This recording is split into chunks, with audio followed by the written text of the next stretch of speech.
up the microphones. Hello, and welcome to the Geek on My Sleeve channel. We do weekly book reviews, summary recaps, and the meat and potatoes. What we're here for today, the live book discussion, and we will be doing it over Dungeon Desolation, book 4 in the Divine Dungeon series by Dakota Krout, and Dungeon Eternium, the 5th book in the series. Trying to finish out the series, want to get into Dakota Krout side series, and this is a convenient way to finish it out, talk about the series as a whole, so that we can progress and dive into some of his side arc series, of which, oh man, after doing his side arc and then coming back, like there's a lot of Easter eggs or nuggets in this one. We may briefly talk about some of the Completionist Chronicles. It's not been recent for me, but there's a lot of like aha moments. So minor, you know, spoilers slash dot connecting on that. With me today, we've got Carl and John. John has joined us for most of our Divine Dungeon talks, so welcome back, John. Thank you. Thank you. How are you guys doing this fine week? Doing well. Yeah, doing all right. Always look forward to the live book discussions on Sunday.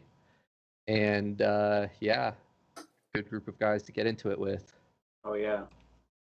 On a nice, hot and sunny and just humid day.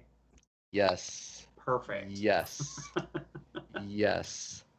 Yeah, that's where, side note, I always get thrown off because everyone's like, oh man, the weather outside sucks. And I'm like, you know what?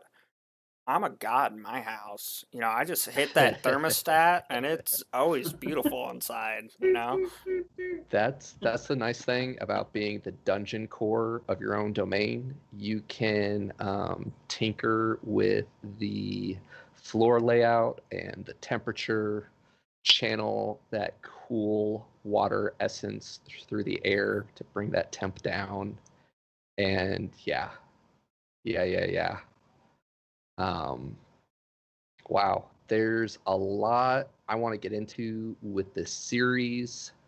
Um, but yeah, overall, what did you guys think of it now that we've officially completed at least his core part of the dungeon core of Divine Dungeon? He also has a side series for Divine Dungeon and then the Completionist Chronicles.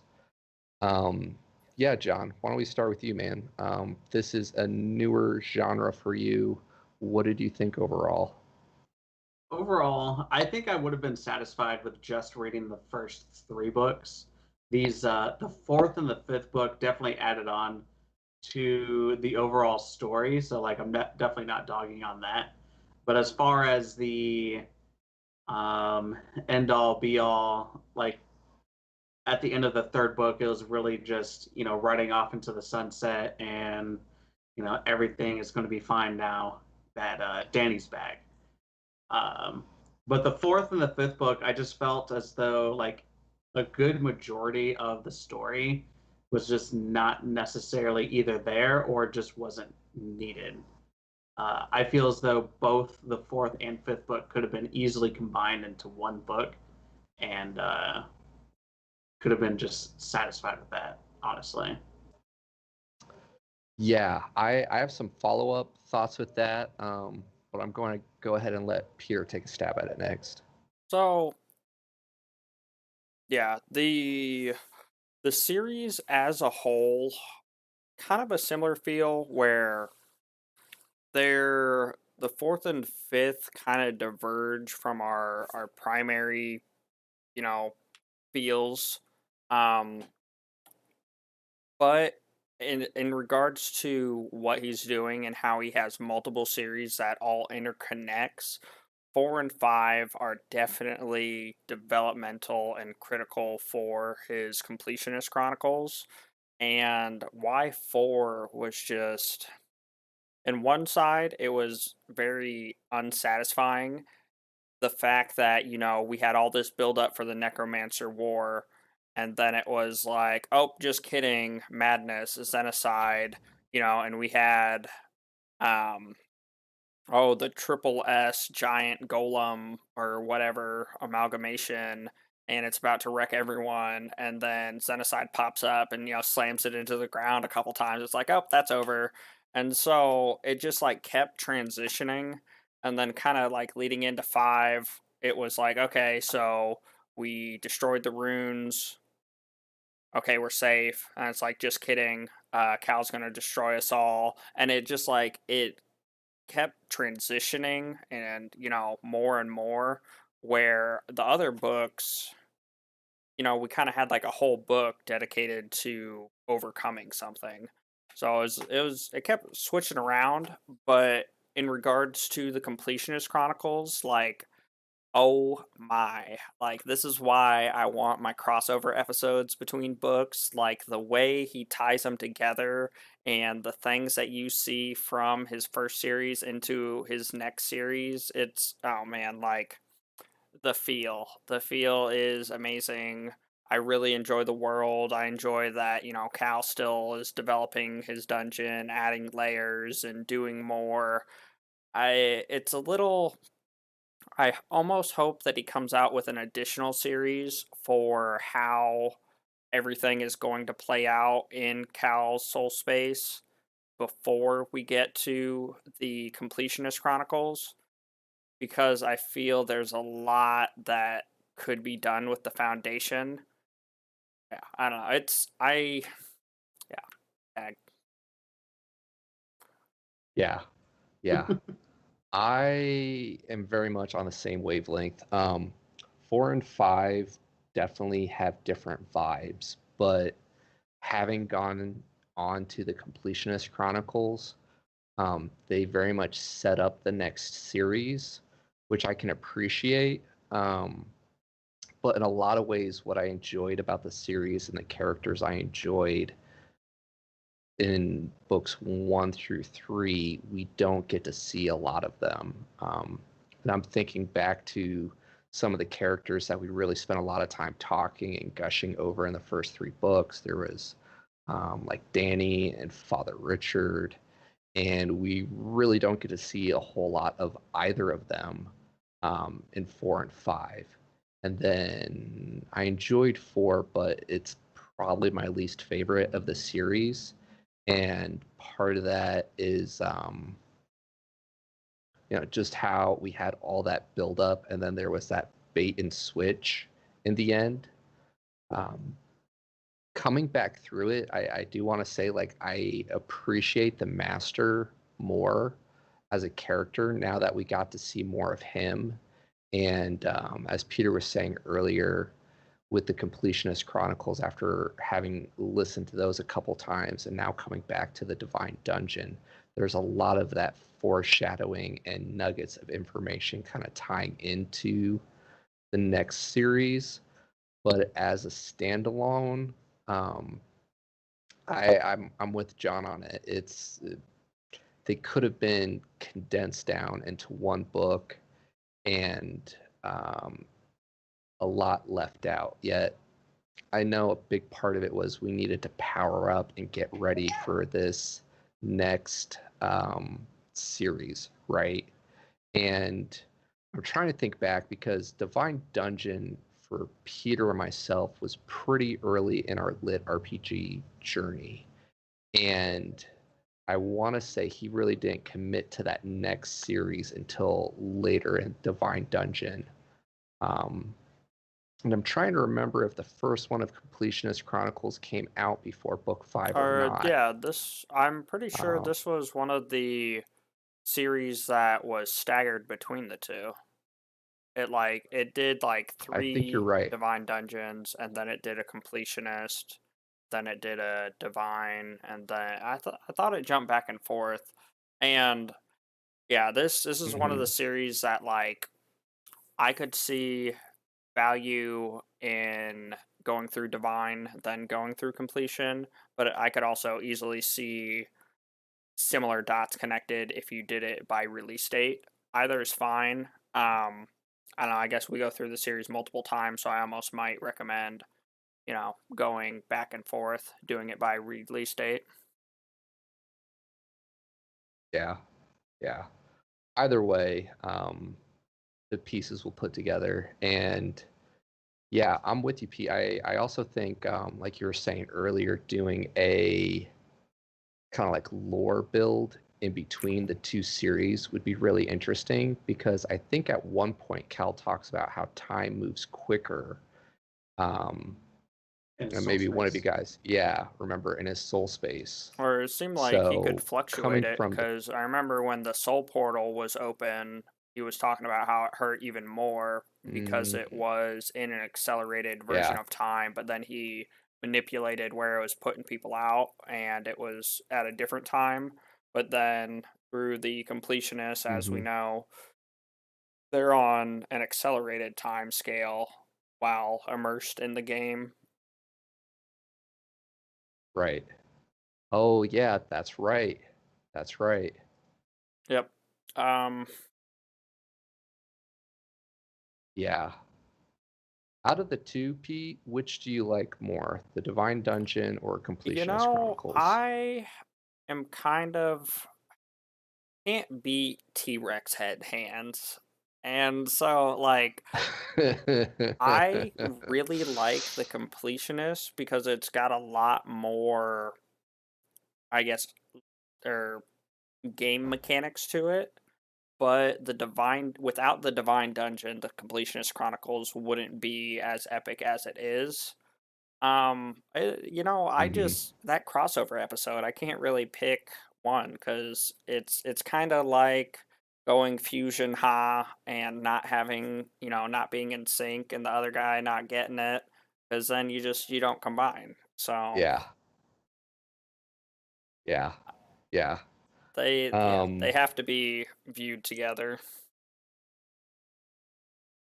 You guys want to dive into book 4 and 5, or start talking about it as a whole? Because there's a lot of good that can be said about each of the books. And I appreciate, I'm trying to think if it was 5 when we're getting buddy with the master, just to see how far we've come, from a sheep herder, little fishy, to mage rank. You were respected by probably the most powerful mage in existence. Yes. Well, okay, I guess side note about the master, like the whole build up, and I want to say 1 through 3, we get kind of like a snippet at the beginning until Dungeon Calamity, or no, until Dungeon Madness when Danny gets taken.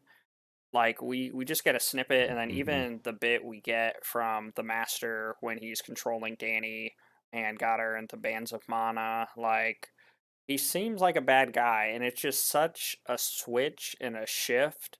And part of me understands, like, in the context, a lot of the mages see everyone below mage rank as, cannon fodder, more or less, or fishies. They don't see him as having any real authority or power. And it kind of makes sense in that regards. But at the same time, like, it was really a 180 for me. The only thing that kind of matches up is Madame Chandra, speaking for him and saying that he's not a necromancer and this, that, and the other. And, he was a linchpin in making sure that we didn't all die 4, 4, and 5. So I'm glad he was there, but I don't know.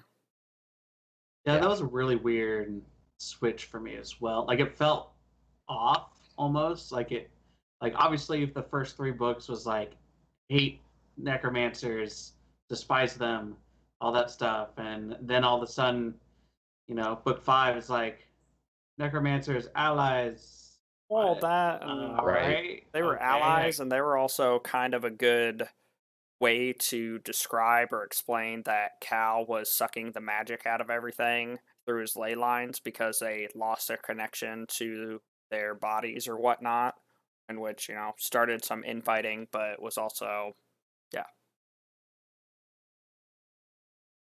Well, he's already power hungry and everything, so it was bound to happen at any point. Yeah.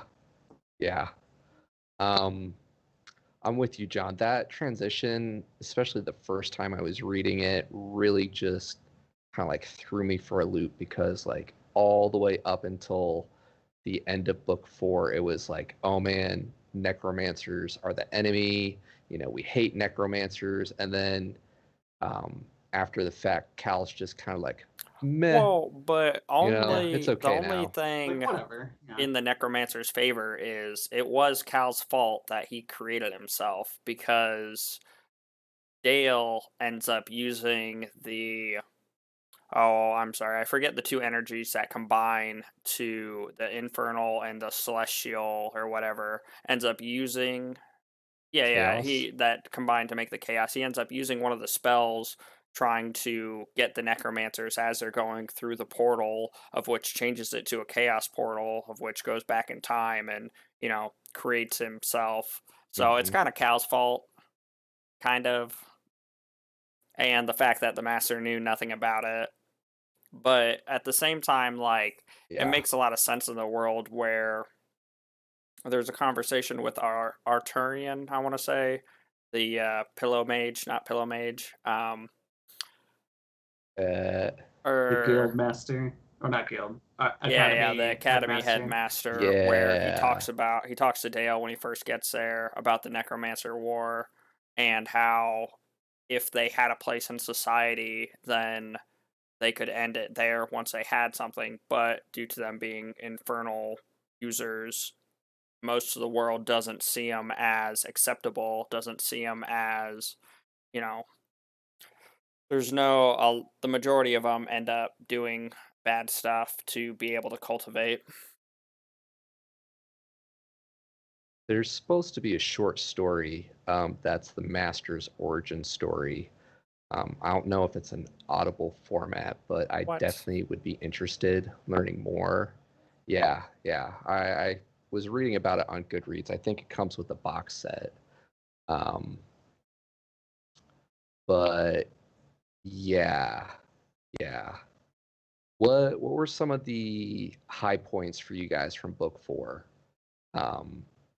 I definitely enjoyed the battle at the end, but it was a lot shorter than most of the climaxes were for us. I'm trying to think, like, Madness and Calamity, I almost felt like the final battles were like a third of the book, where this was just long enough for us to lose Adam and then have the twist there at the end.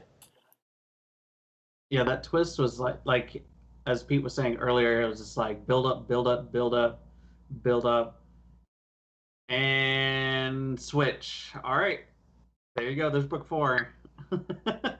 It was very different. That I believe. I don't know. Like it definitely the fourth book felt like another, not necessarily like a repeat, but it was definitely like a continue building power. Let's do a little bit of character building as we further along the story with different characters. Then all of a sudden, like people start coming out of nowhere, like, oh, the world's ending, or like, hey, these necromancers are attacking, and they're here. We need to go to war, and this is like the last war kind of deal. Mm-hmm.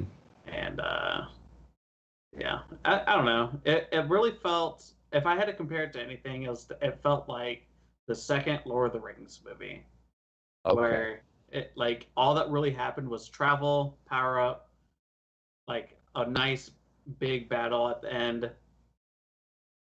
But at least Lord of the Rings had a ending to that battle. Well, I was thinking about it too, and I guess, what is it, 2, where we create, no, maybe it's 3.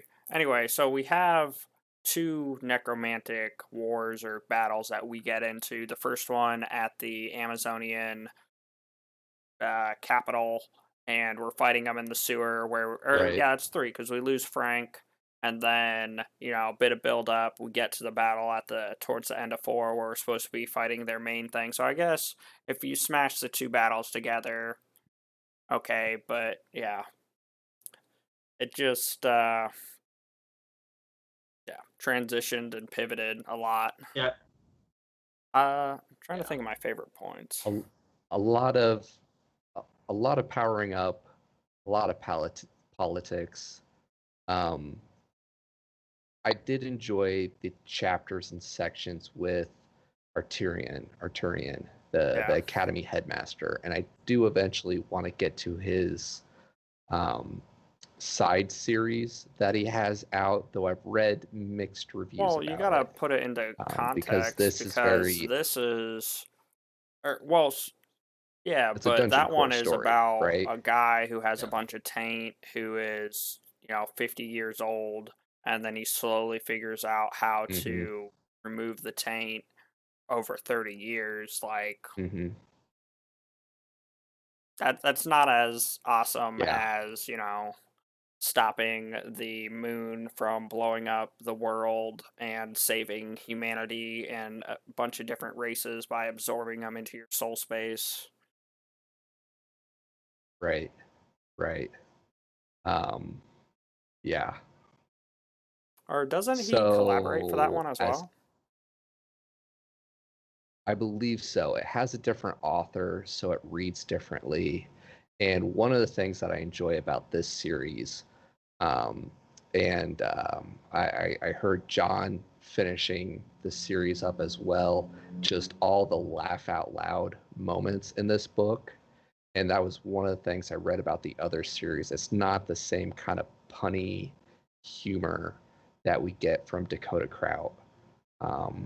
With Cal and Well, Dale. there's a lot of good But yeah, it's definitely on my there's a lot of good TBR. learning moments, like in 4 when, you know, how I think it's Adam. There's one moment with Adam, and then there's one moment with the Craig where they both have the Yeah, same I do like that line, and quote. it's, oh, if you have Mm-hmm. 3, you have 3. If you have 2, you have 2. And if you have 1, you have none. What is it? And it's options. And then you run into Mm-hmm. when Adam ends up, sacrificing himself to A, banish a demon, and then B, provide a celestial barrier against one of the attacks. And that's the only way he can protect everybody. And then same thing when Mm-hmm. Dale goes berserk, more or less, and is cultivating too much. And yeah, Craig has to pretty much tell him, you leave me with one option, which is no option at all. How'd I give you something else to focus on, and place a smackdown on him? I really wish they did more with the church in the fourth and the fifth book. I think that would have been like we got to see in book 3, like large, what's those guys' names? Father Richard? The guy, no, not Father Richard. It's the like almost the top Oh, tier. Kier Nelson. Yeah, yeah. Like we got to see him, like where like okay, I understand he probably got killed, at some point. But I really wish, like, either during the final battle in book 4, or having some sort of say in book 5, as the races are trying to get together to survive. I really wish we Yeah, and I got to see guess that's more of where that. that's It's weird. kind of surprising that the church wasn't more But involved they with that. had, because Cal was all like, oh, hey, you can get whatever you need in my soul space with these tokens, and they're on lower levels. And that's where we end up seeing a Mm-hmm. couple groups go through in 5, where they're trying to like create a sect, or they're trying to develop that. And I know you wish you saw more of Mm-hmm. it, but I will say Ritualist plays a bigger part in developing them in the new world, which is exciting. And I missed it the first time through, but the master, since he made a pact with Cal, got reincarnated in the new world without having to go through the soul portal. And he is Mm-hmm. Tatum, or however you say it, of which is a critical Yes. god figure Yes. component of Completionist Chronicles. Yeah. So Mm-hmm. I agree, because we Mm-hmm. literally got like one Father Richard moment where it's like, oh, he was injured in the battle. and he's really Yep, strong, that but was he's pretty much it. recovering. And then in 4, freaking Adam, does his only one moment. And then I guess we got a couple people who run through Cal during 5 who are trying to create a sect. Yeah, there's not a whole lot of it because it's not a race per se. Yeah, like they're just trying to Yeah. get the tokens. Right. Right. Yeah, it was pretty discouraging. Some of our favorite characters we really didn't get to see a whole lot of in 4 and 5. Like Danny was busy with Grace. Um, I don't know why he couldn't include us in on some of those chapters to give us some of Danny, who is one of my personal favorites. Well, And then, yeah, no Father Richard, no that's church. where I felt some of the buildup wasn't necessary because literally Minya's handing out path advancements, Chandra's figured it out for herself, and Dale finally hit Hmm. magehood. But then yeah, it's just like all of Hmm. this is happening, and it's like, oh, but now we're in this new soul space and we can't use it, and it's just like, really, really. Start over, level 1, everyone. Yeah, starting gear, all that But I good will stuff. say, I really, Uh, oh man, I brain fart. All right, tag. Forgot what I was gonna say. um, oh, go ahead. Oh, I wanted to get into book 5 a little bit and talk about some of that stuff. But what'd you have, John? I was going to mention something along the lines of you mentioned like Danny and Grace. I really would have loved to see extra story development with like I know Grace can't talk, Hmm. but it definitely felt weird that she kind of took a back role to the point where she almost wasn't there, and like she was there more of a comedic effect, just being Hmm. angry in the background, being the angry wife kind of deal. I don't know. Yeah, I found some yeah, cute moments with when Grace would like go through the wall and make random spikes, and Cal kept them as his his little artwork stuff, and how the mom is all serious, but then Cal's like blowing essence at her, and she gets all hyped up on sugar. Grandparents as kind of thing. I don't know. yeah. Yeah. There could have been a lot more. Um, yeah, but We did get some more of the world building and the lore building, which was nice in 4 and 5, right?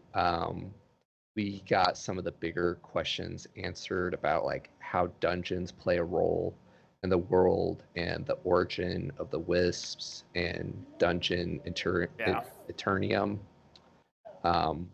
Would you have, I was Pete? gonna say like all that build up, he could easily do another like independent side arc, side story thing. He could do a Dungeon Eternium thing. He could do the I so yes, and the other thing that kind of irks me is we literally got to see the silverwood tree develop, produce pollen, Oh the yeah, dark elves get it, and then they don't get Hmm. to keep it because they're going into a new world and they can't keep anything that they bring in. So I'm sure he's gonna, That's a the good silverwood point. tree got yeah. transported. Little bit that we know and that we get to see, he divided up his inner space into 7 continents. One of them is dedicated to his sanctuary, pretty much, where it's got the silverwood tree where Danny and Grace are, yada yada. And then through Chronicle or Completionist Chronicles, we get to see a bit of one of them. And we know we've just gotten through the trial, but that leaves 6 other entities of things, of places, of whatnot. Anyway, regardless, I was yeah, I really enjoy the series. There's a lot of build up. I'm I like the fact that Cal is still developing new things as the world is ending because like we Hmm. finally, you know, Not not as as much though. much, but Like he does some, but not as much. Well, so here's my thought on it though. This might be a personal thing, but like once, like I really enjoy watching or reading different types of series where the main character is like slow. Like you start off being like super, I wouldn't say weak, but like you start off at a certain from the level. We'll just say beginning. level one. Mhm. And as you slowly build up, you start building more power, and you're like, all right, I can actually fight these guys now. You know, so on and so forth. Oh, sorry, new power level now. We'll have to jump up to level 30 before I can really do anything to that guy. So it's build up, build up, build up. Mhm. But I felt as though in the fourth and fifth book that they were still doing the build up, but there was a point, but there also wasn't because Xenocide is this all powerful, like can't beat him, Master can't beat him, S rank Yeah. can't beat him, and it just like there's I feel as though the like how it's written or like the story should have shifted towards trying to be super tricky and like trying to figure out how to defeat them, or perhaps be more diplomatic in that sense. But it just continued to build up, so I don't to know. And for potentially beat that, them. there's the spot where the master has his seminar at the school really hit home or kind of collected all of that for me because the S rank is essentially, you know, you are the entity or the proxy for, yeah, embodiment of your Embodiment. law, which, kind of brings it all together for me. And yeah, I don't know. Really, it all just builds up to his other series. Which is nice when you get the bigger picture, but I'm with John. As a standalone, it's not the greatest, right? Now that we're on the other side and we're in the Completionist Chronicles, it's nice because those nuggets are there. But as a standalone, not as Yeah, necessary, right? Setting up the groundwork for the next series, which we can appreciate coming on the other side. But I wonder how many people, put the series down because of it, right? I don't know. For Because me, there are enough nuggets hinting at it because when Dale, at the end of 4, or yeah, I think it's the epilogue of 4, when Dale is in the Tower of Ascension talking to, oh, I can't, Acme, yes, talking Acme. to the Law of Acme, of which is top tier, everything. He literally shows what is going to happen, and, that's still the best case scenario. And it yeah, it really is a lot of what ifs and build up. And yeah, I'm sorry, but 4 and 5 are all setting up the Easter eggs of the Completionist Chronicles. There's still development in the dungeon. There's still, uh, Hans and Rose get Rose. married, and the thing that kind of bugged me, but it makes sense for Tom's people, the people for yeah, The for North the the Men. people, people, like it makes sense because he didn't have any of his memories and he wasn't like acting as if he was from there and he was stripped of everything. But I've got this, Yeah, like, mm, I I enjoyed really that. enjoyed our introduction to Tom, where he's like, all epic, and I'm this barbarian and raw, and it's like, Tom.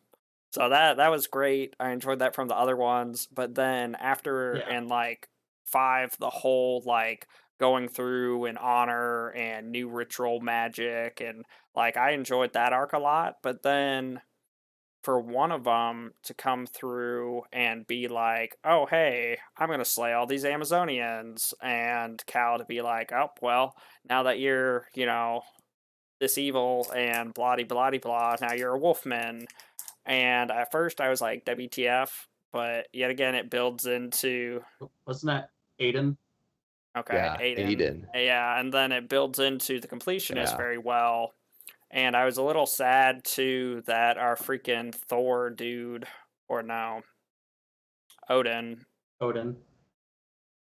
We need John in more of Yeah. these streams to help All us right, with the so names. Odin comes back, almost fries Dale, ends up liquefying the Wolfman first time he pops out, and then Cal's like, "Oh, well, let's just go ahead and redo that and send it back out." And so, like, That was a the funny whole, moment, I'll say that. Yeah. I don't know, because I had my envision of the people from Tom, but then it wasn't really like that. And then it makes a lot of sense of what's going on in Completionist. And then I don't know. It was another build up point, and it was really a more intricate bit. But we didn't see a whole lot of like Father Richard. You know, we didn't see a lot of the Amazonians. They were pretty much like, oh yeah, you know, I don't have enough people here to really care, so you go do your thing, Dale. And then Odin was like, for my people and my honor, I'm gonna do Yeah. these other things. Hey, now that we're Well, here, you could see that with a lot of other races too. yeah, I guess that's true. Yeah. He could have spent some more time on it though in book 4 and 5, right? Including more of the other races. But I'm with you. Like Tom's story arc was probably one of my favorites from 5 to finally get some of those questions answered about the origin of his people, and then to find out that it was actually a dungeon. That was one thing I really enjoyed about, I don't know if we got it so much in 4, but definitely in 5, just his interaction with other dungeons out there, right? We kept hearing about how dungeons are, and then, well, I guess we did get it in 4 because he got the lava. Yeah. That kind of fell off though, because it like he got him, and then it's like, all right, you do that and have fun. Well, yeah, we could have gotten a lot more of that, and then also at the end of 5, like supposedly he was collecting wisps and other dungeon cores. Didn't really complete, but at the same time, that's where we need an additional mid-series, because currently he's wrapped in bands of chaos, and I think, what is it, he can still cultivate and think, he just can't attack or move. Well, he couldn't move to begin with, but he's now at the pool of all his essence that is slowly crippling and stealing all the essence from the world. Well, through the connection of sending out essence and taking it back through the tree, and with things that are stopping him from collecting his essence until he throws his Acme mana at him, are other dungeon cores. So, plus, there's a spot where, Dungeon Eternium hands Cal a bunch of cores, and he's like, it was a very short spot where it's like, he's a collector or something, because they kind of hint at it before, and it's like, he or I like you, but normally things I like I don't let leave or whatnot. And then so he collects a bunch, so I'm pretty sure he has several and already. But yeah, I'm with you, because like, the brother, the Oni Aiden? bag dungeon. Oh, yeah. Anyway, he's not a big deal, but I really hope he doesn't live. It's like Kevin or something. Some generic, but he was kind of jerk. But yeah, anyway. Yeah. You know what the question that I had that appeared in, did we see book 2 or 3 of the guy who was able to turn everything black and Kieran white? Olsen. I don't remember which one it was, but he shows up in 5. At the very, very end. At the very end. Yeah. So here's something that did not get answered for me. So you remember when it turned black and white, and Dale's like looking around and everything, and then there's Hans, like legitimately just except for his core, black. Right? Except for his core. I really wanted there to be some underlying not necessarily like a story or anything, but just like he's actually way more powerful than he lets on, kind of deal. The black And and white was just good versus evil kind of deal. right. Well, I really wanted to see, because essentially all we really found out was that he was an assassin, during the and that's Dirt what he did Angel bit. before. Like he killed a lot of people, so that's why Right. he was like Yeah. pure black essentially. But I really wanted there to be something else on top That's of that, possible side arc He's- like story. another reason. Yeah. Well, yeah, he's another character that we got heavily invested into in 2 and 3, and then because of Dale's just powering up or whatnot, He ends know, up becoming like a comedic. Every like, spot why is everyone leaving me comedic behind? relief Yeah. because when Rose almost gets grabbed in 4 by the zombie or whatnot, and Hans saves her and takes a hit, and then she's like frozen, and he does some witty quip, and ends up shooting him through the ear and whatnot, and then Rose is about to lose it because of Adam's death, and Hans pulls that out of his back pocket, calms her down, and then marries her, and then keeps getting left behind by Dale and Tom. Yeah, it definitely had its funny moments there, but it ended up becoming like, okay, like Hans was definitely like the leader, the strongest person in the group for like a majority of the story, like overall story. And then at the very end, it's like, hey, I'm rank B now. I'm way stronger than you now. So he covered his tracks okay. well, because Hans only had the basic cultivation technique. And that was another build-up moment Right. that never True. got satisfied, because while Dale literally opens all his affinities, and now he can absorb, from wherever, and it's like, oh yeah, and then he goes and he steals the noble technique, and him and Rose get it, and it's like, okay, so now we've got 4 potential Acme mana people who can absorb, a bunch.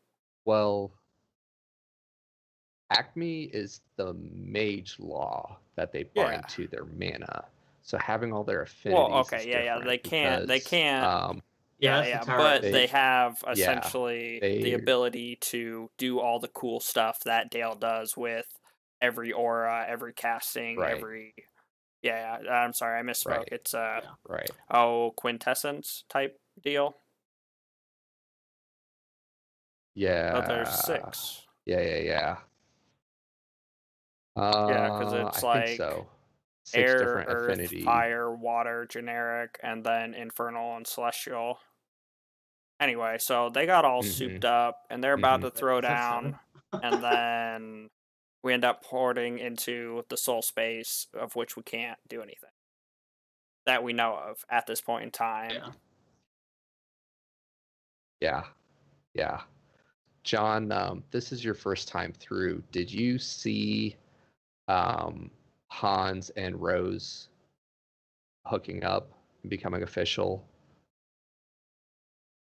Yes, and that's only because I watch a decent amount of anime, and so like you can definitely see the flirting, the trope of that type of characters. Yeah, like when that type of flirting. It's not. I wouldn't call it flirting, but like when they start arguing amongst one another and bickering back and forth like that, you definitely know there's probably going to be a different connection later, like way later on. Yeah, it kind of gave me that Hey Arnold vibe. Oh, wow, there you go. I've not seen or heard that show name that was in a long time. Yeah, Talk that was about a throwback. The thing that kind of gave me away to the arc, but yeah. Or the trope. Yeah. Just waiting for her to call him football head. Yeah. And then I'm trying to think what else. There was a lot of like big revelations in book 5, right? The origin of the wisps / dungeons. What we can do with the Silverwood tree. One of my favorite characters. One of my favorite characters I saw in book 5 and when I say saw, I mean read, was the infernal dungeon underneath the Northman town, or I guess underneath the ground, essentially, which houses the Northmen. Okay, why is that? I I don't know if it was the the person reading the book, but I thought it was super interesting to come up against someone who probably isn't as strong as Cal or as smart, but is definitely way more craftier than Cal took him credit for. Oh yeah, And yeah, I yeah. think what really added it on was just how it was displayed and read out loud. So it definitely gave off a like "don't mess with me" kind of vibe for me. Uh huh. And I don't know, it was just really cool to see a different. Like we obviously saw the volcano dungeon, Oh yeah. and Mm-hmm. significantly underpowered. But Mm-hmm. this was like the first dungeon that he came across that was of equal power. And I Right. was really hoping to see some like dungeon on dungeon like clash, like monster versus monster stuff. I think that would be We Yes, did get a so lot of cool. please. cool new monsters to Y- play with because we got the succubus from the lure runes we stole. Oh We literally yeah. got Yeah, yeah, all it was all the werewolf, all the things that were not flying at demon, us but while like we were going ogre. to Eternium. And Yeah, then now we have Eternium, but he's That got a remold or whatever. yeah, That's one of my complaints about the last couple books is we got introduced to a lot of stuff and then it was just kind of like left hanging. I'm curious if we get to see more of it in the Completionist Chronicles, but there was, like Danny's brother, the backpack dungeon. There was Yeah, Oni, the ogre, that he from took a copy Cantor. of because Um, Manny destroyed him or it. yeah. Yeah, yeah, Oh, because there did was Manny? the scene plays out. Oh, How they throw backpack dungeon in a chest, and he's like, "Oh, I'm glad he was in there because he was worried about Oni." But essentially, they pitted Oni up against Manny, and Manny, took her out in like 2 seconds or something, and he got a copy of it and remade her. yeah, yeah, yeah, yeah. I was really hoping for more of her and Tom's story arc there. Get a little romance subplot going. Oh yeah, plus that just Um, like led into Hans, where Hans was just like, "Oh, she's fine. I just pushed this, crippling agent or this, muscle relaxer through these inscribed daggers that can inject stuff to get through mages' auras. hmm I take out hmm mages on my free time, but I'm totally a C ranker. What of it? So a little, yeah, yeah, yeah. Right, comic right. relief flex all rolled into one.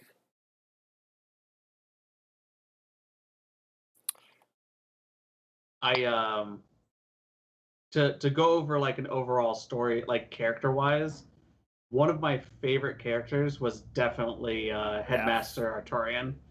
And I don't. It might have been a combination of just like the voice actor like voicing him, and then just like what I imagined in my head, because I just imagined this old guy pretty much rolling around in just like a silk bathrobe, laying on a bunch of pillows and just like flying around yeah, he, and just being like super lax about everything, just like flying around. Like imagine what's the anime on Netflix that like yeah. Seven Deadly Sins.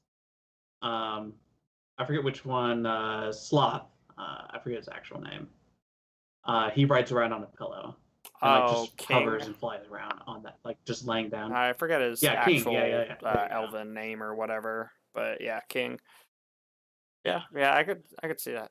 That's essentially what I imagine. Except he's just this like old, bigger dude, just like doesn't really care, just drinking wine and just like laying back, just doing hey, Yeah, get over there, like eating grapes and drinking wine. He was really took on the mentor role for Dale for a lot of it because we got to see a little bit of Craig, but that was more just like, okay, you've got a Hey, cool cultivation yeah. technique and brought It was just the refining, I thought, for him. yeah, yeah, Like yeah. Dale had all these things, like he already had everything in place, and then he just needed like a little bit of extra knowledge that perhaps Craig had, and Yeah. that's where he kind of fit in.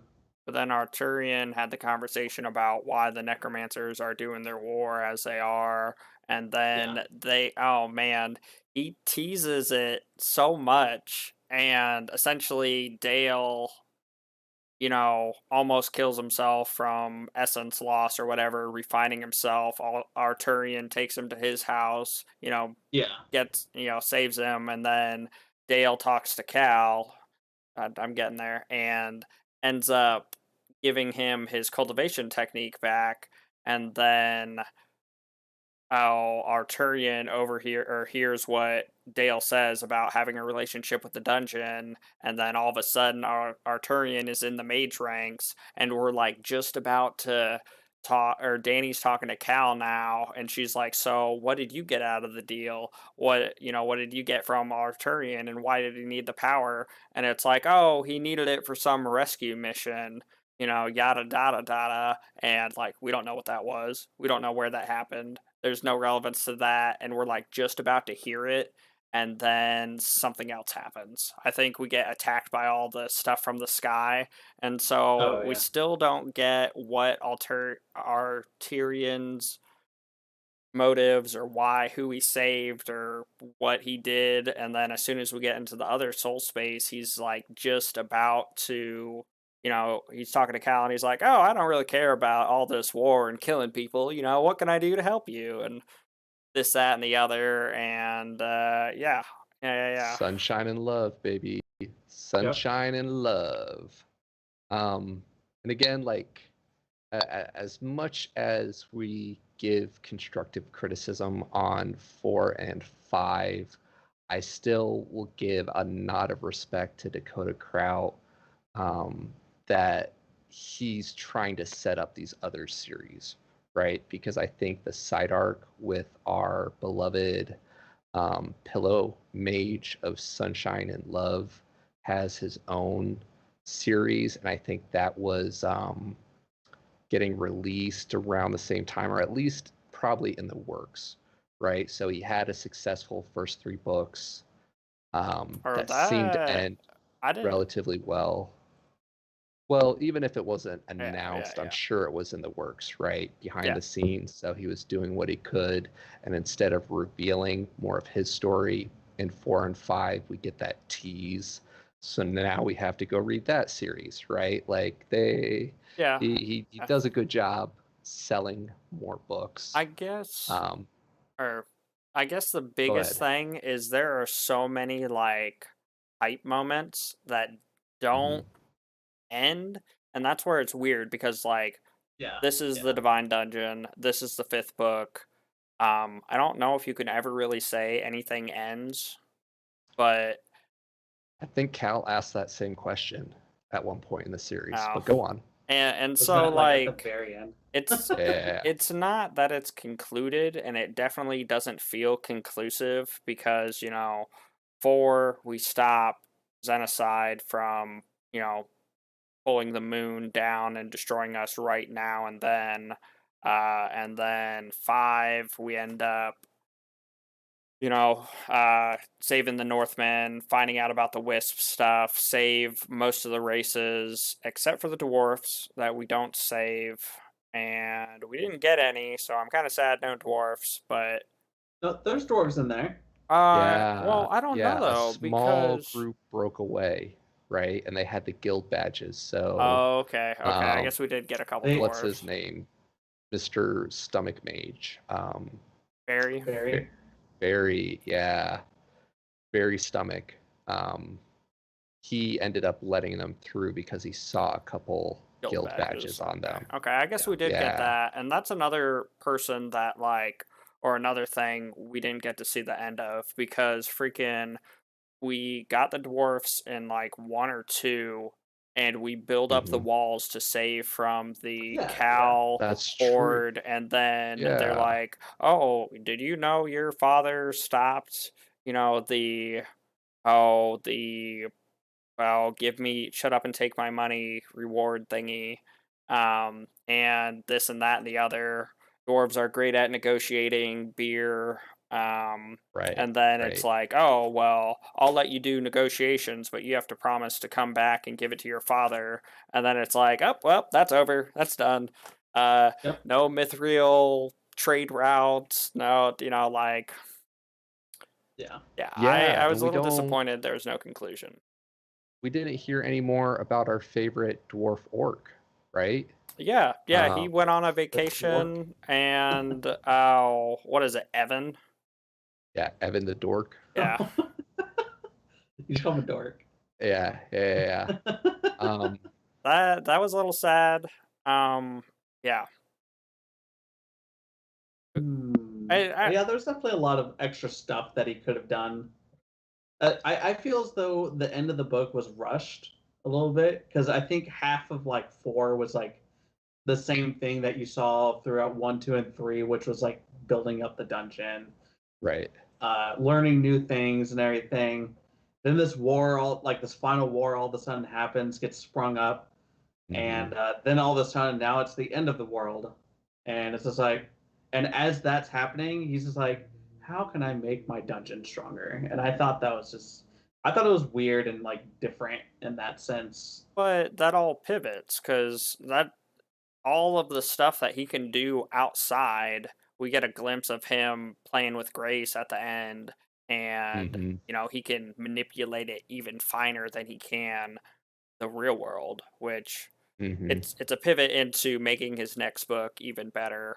And Yeah. if you have not, people who are listening, please continue the series. Um, Well, not the series, but move on to the next series, the or okay, Completionist yeah, Chronicles. which Two separate it series. works as a standalone, but Yes. oh man, it's so canon, and there are so many Easter eggs that Uh, you you need to do them both. yes. Yes. Um, One of the things I appreciate about the series is like there are some of those like nuggets that kind of make you wonder, is this Earth? Is this, could this be our world early on in the series, or at least I did? And then I think they talked about 2 moons, right? Yeah, Yeah. Um, and then we kind of get that answer towards the end when there was 1 moon that impacted, and caused that mass extinction, right? yeah. So then for the next series, there is only 1 moon, and just, yeah, going back through and catching some of those little subtle nods that, oh, like this epic fantasy area with these crazy monsters and everything in the water, and all this power and everything else. um, yeah, just kind of like tying it all together and getting ready for the next series. Are you trying to say um, this is going to spin into a sci-fi?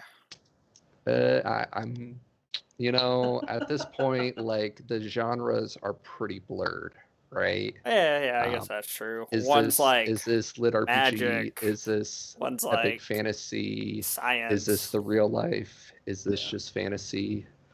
I don't know. I'm just a poor boy.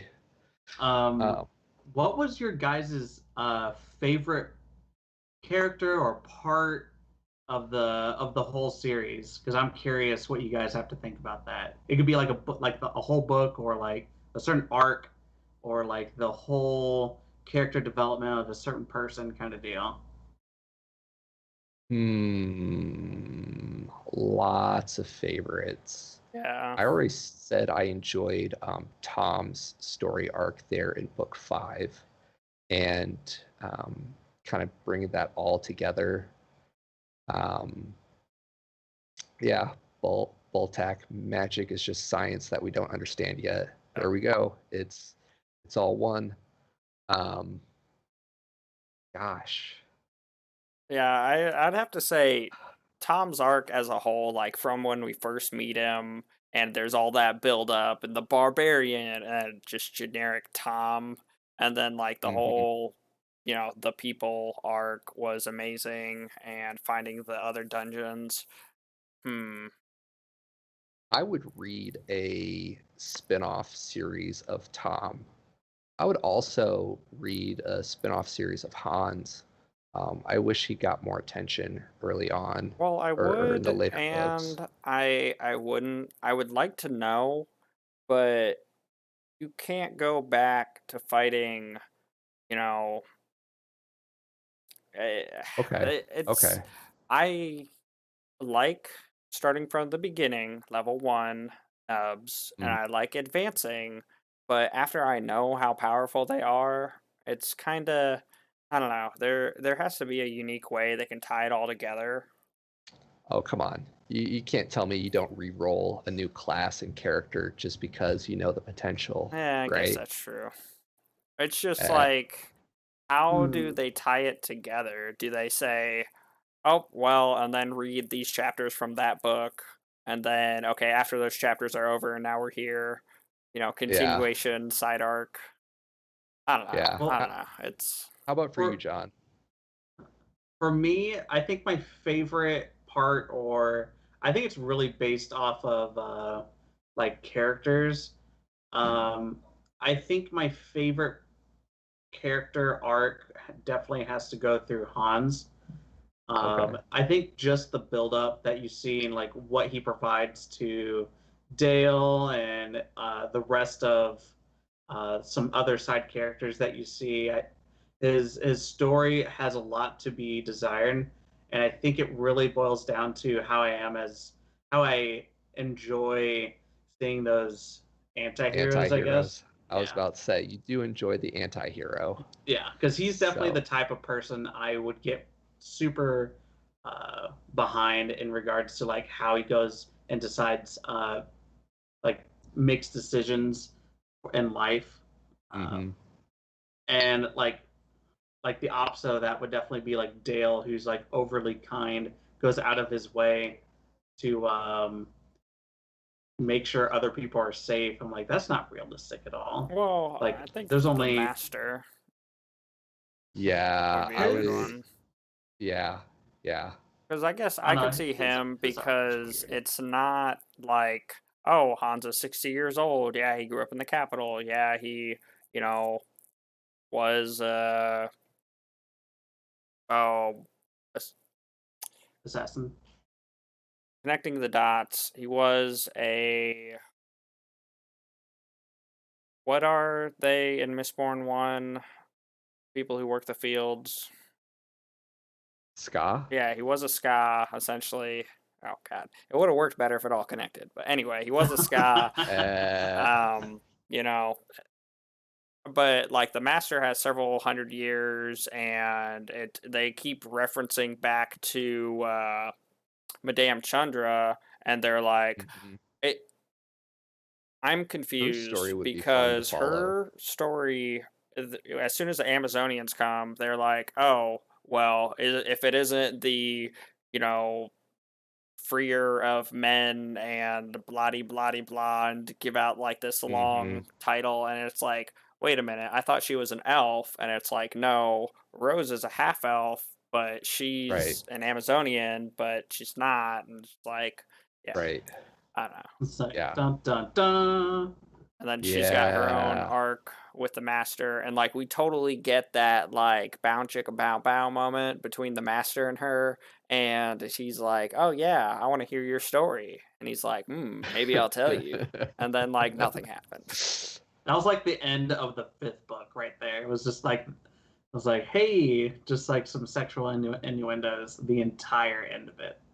I thought that was Yes. absolutely hilarious. Yes. Yeah, The because naivete of Dale and everything oh when yeah, Dale shows and up. It's like, Minya. hey, I'm looking to get some stress relief. And she's like, oh, yeah, me too. It's been a minute. And then they go on the dungeon crawl. Yep. Um, Or Dale just yeah. being like, I just need to hit something, and Minya being like, Me too. But yeah, I guess that is Yeah. true. That's kind of a big part of the fifth book. The dark elves get their pollen. Dale, gets Minya kind of, Yeah, yeah. and We then But she was yeah, mostly interested in Cal initially, or maybe the entire time, and Dale just happens to be the human version of him. So yeah, right. Well, she is was it like a dungeon lore expert or whatnot? So, and Dungeon Born, so she can and be Dungeon Born. recreated. I mean, if he can freaking make Mhm. the Wolfmen,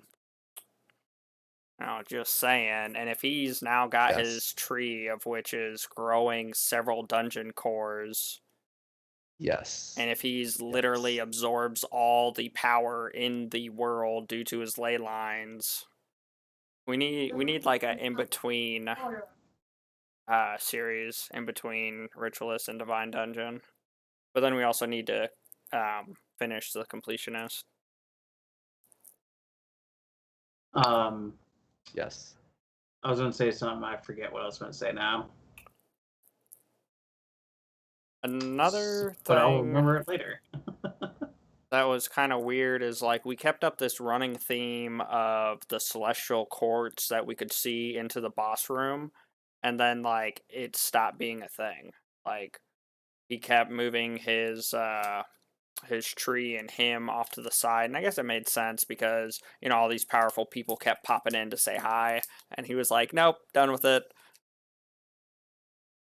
Yeah, I kind of wish they kind of went more into. Well, they did explain a lot with the different types of like powers and everything. Um, but I kind of wish they did more with like celestial or infernal like beings. Yeah, it was pretty short because they only had Father Richard, which did stuff, and then they had Adam, who kind of got like supercharged due to the necromantic, or not necromantic, the seed stuff that got out. And Mhm. then for the infernal, they really don't do a whole lot. It was kind of the whole buildup of the necromancers and the master, and then like it was kind of cool that we were getting a infernal wing, and that we were starting the school to include them. But yeah, Mhm. nothing really came of it. I really wish they brought in like because obviously during the end of the fourth book they had demons and stuff. Like why weren't those utilized when he was fighting Barry? It's a good point. Well, Good point. because that was part of the whole like disruption in the world's ley lines that Cal was messing up, because that was why they kept fighting and they Oh. couldn't ever come to terms because the necromancers were losing hold on their puppets. Powers, like yeah. And that was Yeah. because, or I guess there was a moment where Cal's like, all right, I'm done playing. And he ends up sending actual mana through the ritual. And that's when they lose their powers on him. I don't know if it has something to do with the way it's connected or it's interfering or whatnot. But yeah, that was all they were there for, is Cal to go, Super Saiyan, and them to lose connection. And then, oh, so you found the culprit who's doing this? No, we're just fighting each other? All right, well, that's not It's going like to all right. fly. Cal screwed a lot of things up. And then he saved everybody. He broke it, then he fixed it. I think. Maybe. I don't know. Yeah. For thousands of years, millennia for sure. What did you guys think of the ending there? It was Because all build up and hype, and there's not a sixth book, but there is a whole uh, nother series that it built up to, and like the ending was like, yeah. well, I thought it was rushed for sure. yeah, I felt that too. But what I was referring to was when Cal, quote unquote, actually got destroyed Oh, his you're talking core, about, and yeah. then him and Dale became whole One. again. And then when Dale decided to put all of them into the replacement dungeon core, right? That And was so many all pretty questions about the intricate. Yeah, logistics, about having like two different power sources, and yeah, they were connected to the same law, but then how? Well, I guess they did set it up to where they shared a soul space, right? So then well, yeah, when because it goes Cal both died, ways. Because Dale dies, and Cal gets him back. And when mhm, he died for the origin, he splits him, and then I think he dies mhm, randomly another time in the dungeon, and then he splits him again. So I figured it could have gone both ways, but then you just run into like we've powered up, we've collected all this information, and those fleshy memory devices aren't very good. So I feel we've lost some of that. yeah, Um, yeah, but yeah, that was pretty intricate between Barry being like, "Oh, well, now I got all these. I'll just eat this core and be done with it," and then the master popping out and being like, "Not on my Oh, watch." Bum bum I'm here to bum. save the day And again. then, it right, flashes over to Cal being inside Dale, Dale freaking out, trying to get back to the core. We get some unique hmm moments there. And then it's like, oh, just kidding, Xenocide again, just because you thought, things were happening.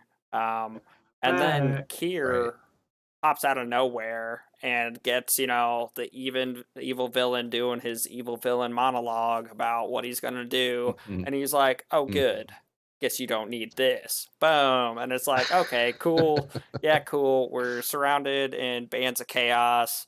Kier, comes back for his episode and saves us, but yeah, it wasn't quite as satisfying as it should have been. I I'm not a big fan of I guess this goes for like anime or books. Having all powerful villains or heroes that can just legitimately just destroy whatever they want with no one being able to stop them. I am not a big fan of like those stories that center around those people. Um, It's like all a I'm fine. pivot I'm fine though. with them. True, but like I'm fine with it being like a benchmark to try and get up to. But I don't like the fact that there's going to be a person that no one can deal with, and you always have to avoid that person. You can never get up to that point that that person's at. So, just because I haven't had my DBZ reference yet, in I don't Super, know. I think you got a couple, but go in ahead. Super, there's like that Goku Black moment where they're trying to take him out and he's like anyway, so logisticals out of the way. Anyway, there's that Goku Black moment and he can't beat him and he can't beat him and then he uses a favor or a wish and he like pulls it out of nowhere. And that kind of feels like it, or this is literally like, oh, he dies to the guy the first time. He goes to Kai, he trains up, and then he gets res with the Dragon Balls, and then he finally defeats him. Because literally, what happened was Dungeon Eternium uses the Silverwood tree to connect to Cal's soul space to develop a new core. What is Madness doing? Madness is trying to ascend Triple S and use all this power to get into a whatever Triple S core. And where's the core? Connected to a Silverwood tree, of which is connected to Cal. So he's definitely going to be Armadires, and he's going to show up in every episode to Uh, twist his mustache, twirl his mustache. So I kind of feel like uh, this is a you haven't seen the last of me. This isn't even my final form. Tune in next time kind of moment.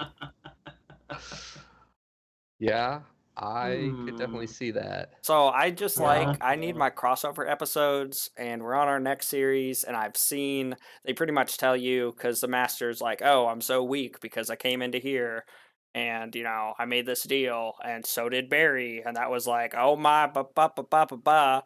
And Cal being Dale and Dale being Cal, he's gonna try to give Barry a second chance, and now Barry's our other supervillain that we know is conspiring with freaking Well, Madness.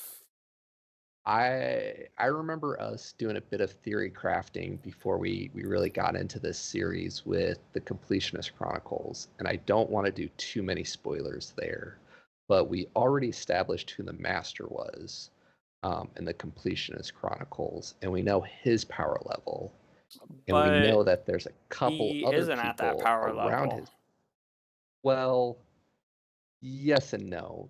I think it was like anybody rank was A and up needed to be in some sort of like housing box. unit. But it was Yeah, different yeah. because the way he gets into there, because he didn't go through the portal, he did it essentially through a contract, Oh, through a bonding of yeah, yeah. laws, and that's what made him recreate him.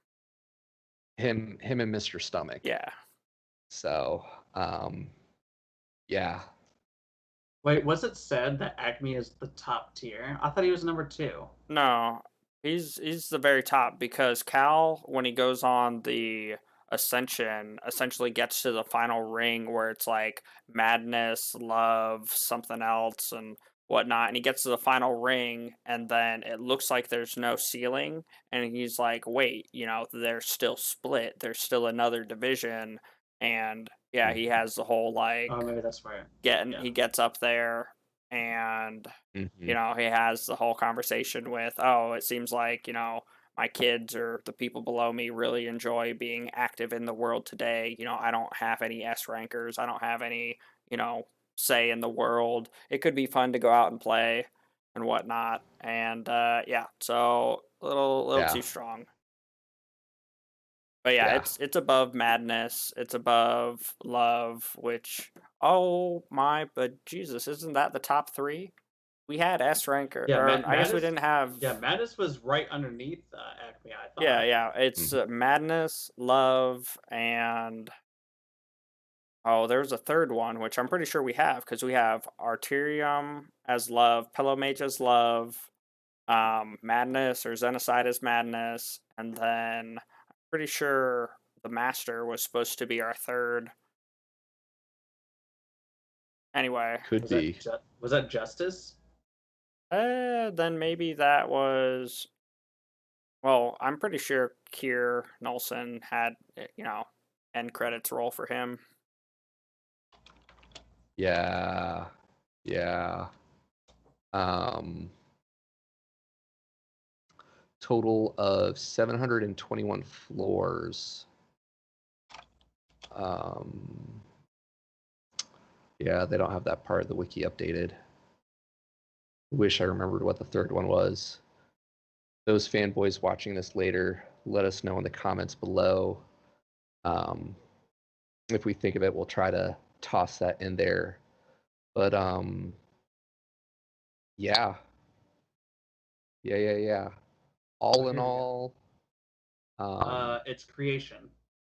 creation. Oh There you go. yeah, I guess we never got a direct response as to what the master is, but we do know he's now the hidden knowledge guy. He's supposedly really good with spirit attacks and defense. Was the most we got out of it. That was Xeno's side, I thought. Well, he's really good at spirit attacks. Oh. Or And wall then the and master was bonding to supposed to be good spirits or at. whatnot. Yeah. Um, yeah. All in all, Pete, how does this series rank for you out of your lit RPG genres? It's definitely up in my top 5, and only if you continue to the Completionist Chronicle. Like, I I enjoyed the series as a whole as a standalone, but its Mhm. 4 and 5 just aren't quite as satisfying and gratifying. It definitely feels like you got to the end episode of a season and now you have to wait 3 months before they come back and they continue the series. Well, good news is they've already done that and they're back with another one. Um, and it's in the second or the Completionist Chronicles is in a different vein, which is more MMO RPG-esque, which I enjoy. More of a lit RPG. But it Yeah. also has a Yeah. lot of Easter eggs and a lot of other stuff that are just the good gooey feelings. And there should be a additional series for the in between, because when at the end of 4, where Dale gets the spiritual energy that grazes him and ascends into Acme and gets the whole Mhm. oh Cal is going to Is that another DBZ reference? Kale? That's a League of Legends reference right there. Oh, okay. Or is that a vegan reference? I can't keep is track. going to destroy the world, and it lays it all out. It's like, okay, so first, thing that's going to happen, the moon that we've pulled is going to impact the earth, and then there's going to be an ice age, and then the only one that's going to survive is freaking humans, and they're going to be lesser than themselves. All the powers are gone because Cal absorbs it all, and then the only way, if we house them away somewhere, they're going to be able to come back to the world. Did you guys see the Pokemon reference in there in Oh, the fifth I'm book? pretty sure I did. Oh, the shiny? Which one? No, it was a reference to uh what was it? Steel beats or no, Dark beats Ghost type. Oh. Yeah, you guys missed that, didn't you? Yeah, I might have missed that one. He had a couple other good references in there or puns. I don't think we got a Um, Dakota one in 5. I'm pretty sure we got one in 4. yeah, no, I'm pretty sure we got a Dakota fourth wall um, one in every book, and in every book he makes a point to mention the titles, right? Like there Oh was yeah. one with the portal mage, I think at the end of like book 4, where he even made a point to like call out the phrasing that she went through and named Desolation and I'm pretty sure it came from Calamity Acme. and Madness. Oh, So okay. like when Dale went into the Tower of Ascension, and I think he called Cal the Dungeon of Desolation or something like that, Yeah. Yeah, because he got yeah, shown the vision or whatever. And the yeah. only reason I think this could be the end of this arc or series is because when Madame Chandra and the Master are like, "Oh, do you know what your name is? You're the Divine Dungeon." It's like, Yep, Brings a yep. no, small we tear. said Yes. it. It's over. Uh, Yeah. this one has to be over. He's clearly doing more in the space with co-writing with other people, but yeah, the world, quote unquote, ended, right? They're in Ice Age, um, Well, we have He was a like and now millennia in his soul to play space. with, though, because we're in his soul space. Yeah. We now, everything True. that we know and love is a lie, because now that we're triple S tier, we can't use mana. Yeah, yeah, yeah. Um, And it was all build up, because the technique he gives Oh, to yeah. Dale and how he's like so adamant that it's not a technique, it's a spell. And yes, this, I was about to yeah. say like it, as much as we constructively criticize 4 and 5, like there was a good amount of the lore building, the world building, and the setup for Completionist Yeah, Chronicles, you can't see which it as the ending. yeah, I greatly enjoy. Um, we bounced all over the place, but we're getting kind of close on time. Was there anything else specific you guys wanted to hit or move into fourth quarter? I did want to mention that, like, as far as Tom is concerned, like the whole race as a whole, like you definitely get the whole Nordic vibe from, and then Yeah. he also incorporated Japanese like katana type stuff. I thought that was pretty funny. Yeah, yeah. Oh, go ahead. Oh, I was just about to say, like, I wish we got to see more of them because, like, Yeah. they're people as a whole. We constantly talk about like different things that we enjoy pulling from these book series, but like just the way their whole culture is set up, like there's some extremes there, but at the same time, like the leader of their people is on the front lines, right? Like they're a true leader, not a ruler. Like they have generals, they don't have It's what a they call warlike. it. Oh yeah, they don't call them Yeah, like yeah, kings and queens and whatnot. They say that for yeah. benefit of Like all the dukes filthy or casuals. But we constantly reference good life lessons from there, but like for the people, the northerners, or I forget what they're called, like they lead by example, right? Like their generals are the ones out there training up their people on the front lines, being seen, and then when they ascend to a higher level, then they step back as like advisors, right, and guidance. And yeah, yeah.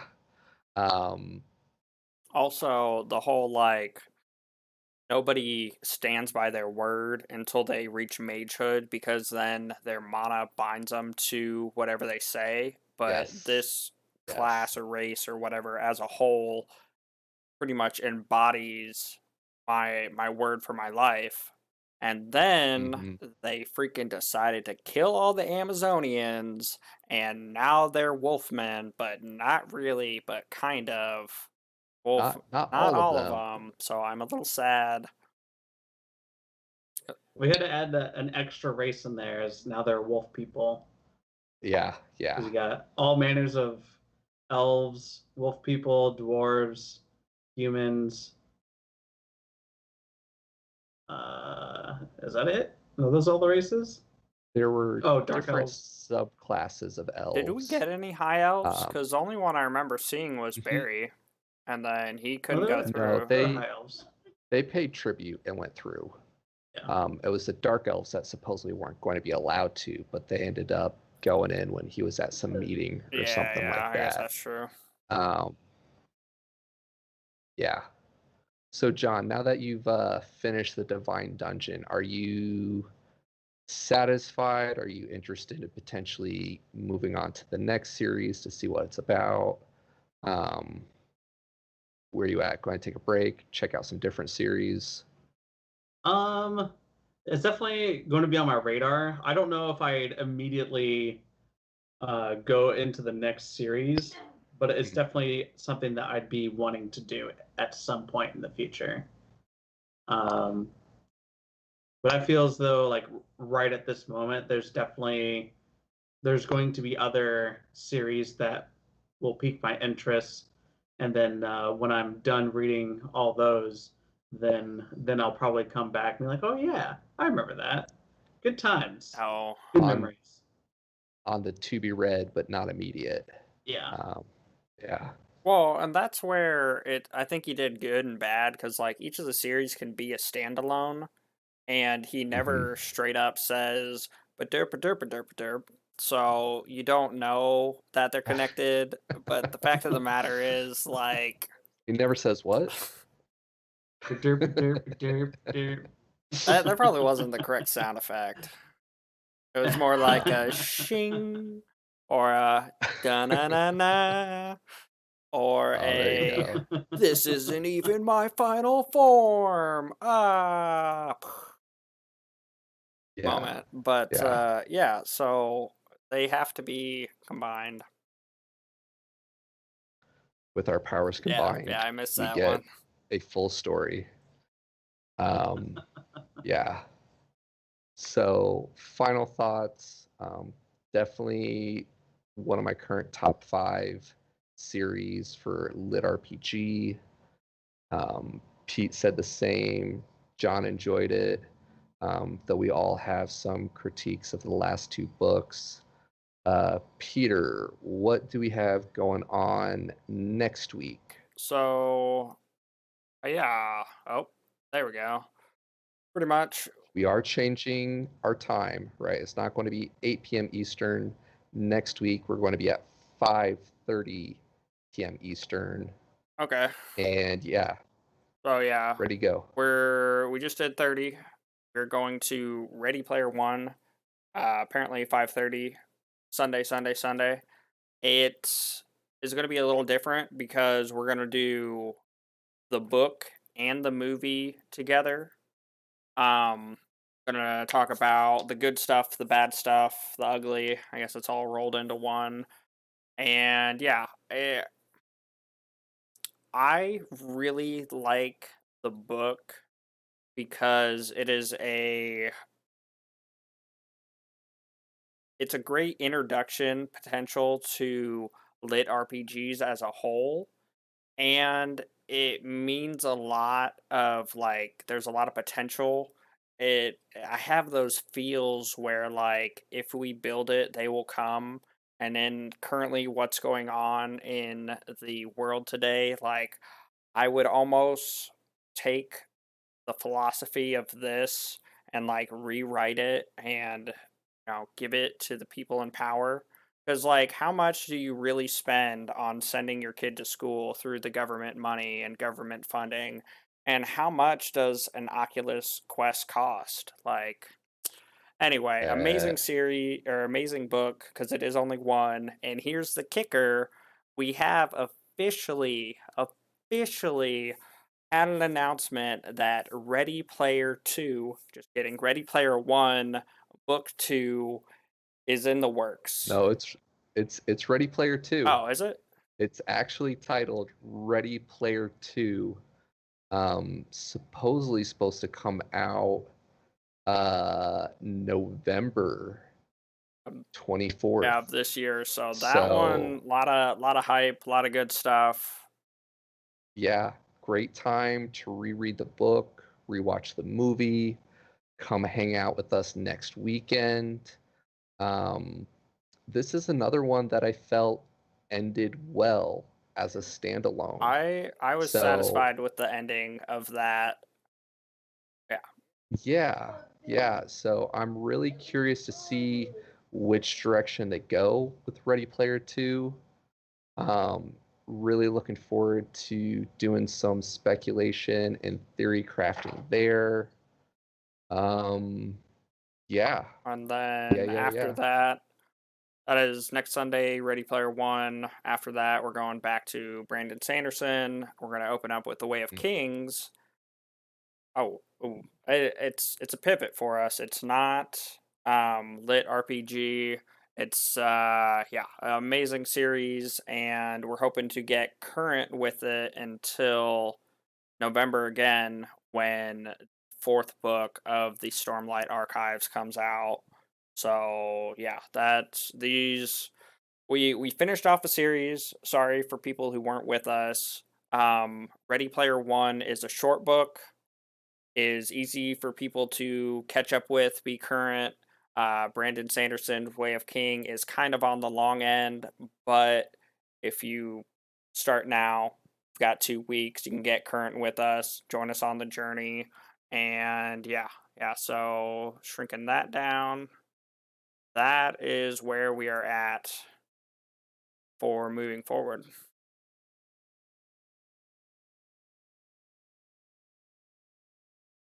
And yeah, I think that concludes today's events. Any other additional Carl, you are things, muted. Carl? You are muted. I am muted. I agree with Boltac. The Stormlight Archive could always be longer. Or isn't he shooting Um, for 14 books? 10, which we'll get into that. But yeah, thanks, Sean, for joining us in this live No problem. stream. And we hope to see everyone next week for Ready Player One. All right. By Bye. Bye.